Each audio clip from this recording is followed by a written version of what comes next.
Donc, est-ce qu'elle mérite d'avoir une place dans notre watchlist? La compagnie en question, c'est Boston Scientific Corporation. On en a déjà parlé il y a quelques temps. Donc, si vous prenez à peu près Boston Scientific, ça donne à peu près aux alentours. C'est à peu près aux alentours de 2023 par là.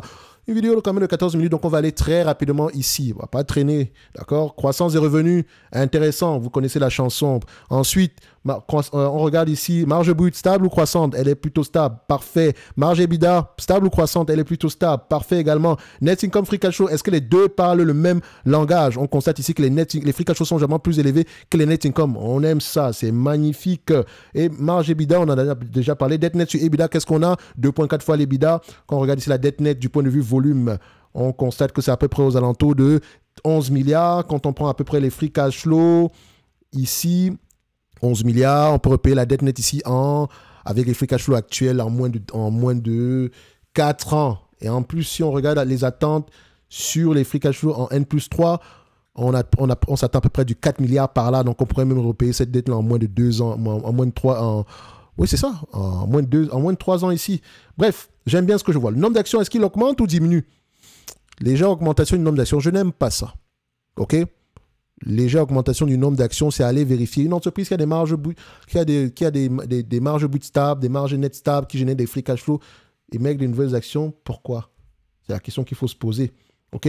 Donc, vous voyez qu'on commence par là avec un ensemble de questions, mais c'est déjà une compagnie qui mérite d'avoir une place dans nos watchlist. Une entreprise avec une croissance pareille, vous pouvez l'imaginer, va avoir tendance à se négocier à des multiples de valorisation assez élevés. Je ne prends pas plus de 25 fois les bénéfices ici. La médiane, c'est 25. OK? Voilà. 20 fois les bénéfices. Sur les 10 dernières années, on monte à 24. Je prendrai 25 fois les bénéfices dans tous les cas de figure. Donc, idéalement, en maturité, ça sera entre 15 et 20 fois les bénéfices. Donc, on prend ça. On va sur Fastgraph, BSX, Boston Scientific. C'est le secteur ici, équipement et fourniture médicale. OK? Et donc, si c'est on a fait une analyse sectorielle ici. Donc, vous comprenez, ça vous permet ici de comprendre pourquoi est-ce que c'est un segment c'est un secteur qui se comporte bien en date d'aujourd'hui. D'accord? Suivez mon regard, ça dépend, la pandémie est passée par là. OK? Ça a également un lien avec l'augmentation des procédures médicales. Il n'y a pas que ça, de manière générale. Donc, je vous laisse aller voir la note d'analyse pour ceux qui ont accès au top premium, pour ceux qui veulent avoir accès, le lien également là. Si vous avez des questions, vous pouvez également me les poser directement sur la page ici des services Top Invest. D'accord?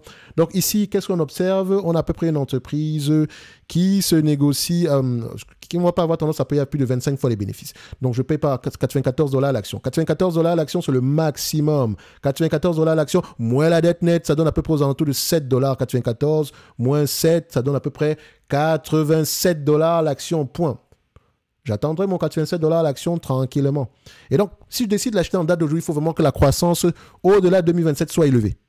Ou bien elle reste à peu près aux alentours de 15% en moyenne. Et comme je dis toujours, on achète une compagnie de croissance à un prix qui n'en implique pas. D'accord? Donc ici, c'est 87 $. Je vais dans ma watchlist. 87 $. Voilà. 87. OK. Donc je mets 87 $, 8, 7. Et boum, on vient là, on prend en date d'aujourd'hui, on valide et on se donne rendez-vous sur la prochaine vidéo. Un like, un abonnement, un commentaire, c'est comme vous voulez. N'oubliez pas, le lien vers la watchlist est en description de la vidéo et c'est également un moyen pour vous de soutenir la chaîne. Merci, au revoir.